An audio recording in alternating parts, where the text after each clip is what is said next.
কালকে সারাটা রাত ঘুমাতে পারিনি জ্বরের জন্য।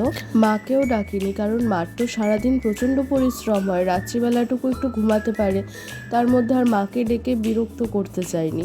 তো আজকে দিনের বেলা অবধি ঘুমাচ্ছিলাম, তারপরে মা ফোন করে বলল, মানে নিচ থেকেই আর কি ফোন করে আমাকে ডেকে বলল যে পলাশ কি কাণ্ড করছে দেখ। তো নিচে আসলাম কোনো রকমে, এসে দেখলাম ঘরের মধ্যে থেকে ফ্রিজ টিজ সমস্ত কিছু বার করে ঘরটা সুন্দর করে ঝাড় দিয়ে পরিষ্কার করে এখন ওই কার্পেটটা পেতে দিচ্ছে। এটা দেখে যেমন খারাপও লাগছিল, তার সাথে আবার খুব আনন্দ হচ্ছিল।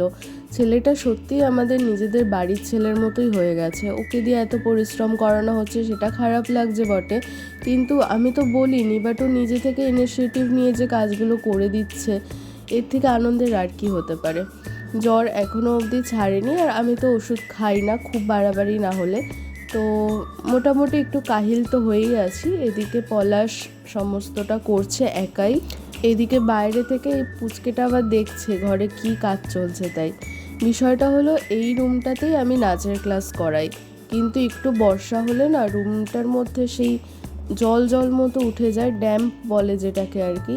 তো সেটার থেকে নিষ্কৃতি পাওয়ার জন্যই এখন তড়িঘড়ি করে এই ব্যবস্থা করা হলো। টাইলস লাগালে হয়তো খুব ভালো হতো, কিন্তু সেটা অনেক বেশি খরচা সাপেক্ষ, সেই জন্য আপাতত সস্তার মধ্যে দিয়েই কাজ সারলাম। প্রচণ্ড জ্বর, তার মধ্যেও চলে আসলাম স্কুলে। তার কারণ হচ্ছে আর মাত্র একদিন আছে হাতে, দুদিনের মধ্যে প্র্যাকটিস করিয়ে ওদের প্রোগ্রাম তোলাতে হবে। ওদিকে গানের রিহার্সাল হচ্ছিল, তো আমি যথাসময়ে চলে গেছিলাম। একটা ব্যাচের বাচ্চারা আবার আমাকে ডেয়ারি মিল্ক চকলেট দিল। স্কুল থেকে ফিরে রেস্ট নিয়ে চলে এসেছিলাম শপে।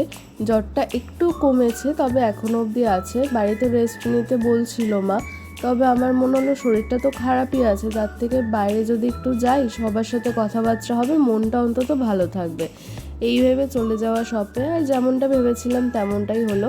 সবার সাথে কথা টথা বলতে বলতে বেশ ভালোই লাগছিল। তারপরে আবার রাত্রের দিকে একটু চা নিয়ে আসলো সবাই মিলে, এইভাবেই আজকে দিনটা কাটলো।